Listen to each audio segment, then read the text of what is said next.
Peygamberimiz sallallohu alayhi vasallam kim imkoni bo'lsa Madina Munavvarada vafot etsin, kim shu joyda vafot etsa mening shafaatim unga vojib bo'ladi deganlar.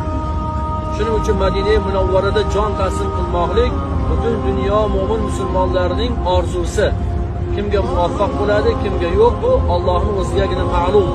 Shuning uchun mabodo agar biror joyda jon taslim qilishini Allohdan so'raydigan bo'lsak, Madina Munavvarada kelib bu yerda ziyoratlarni ado etgandan keyin yoki ziyoratlar jarayonida jon taslim qilishni Allohdan so'rash kerak, toki payg'ambarimiz sollallohu alayhi vasallamning shafaatlariga loyiq hamda munosib bo'lamiz va mana shu joyga dafn qilinadigan bo'lsak, minglab sahoba ikromlarning inshaalloh saflaridan qayta tirilishi baxtiga, Ravza-i Muborakning yonlarida qayta tirilish baxtiga muyassar bo'lamiz.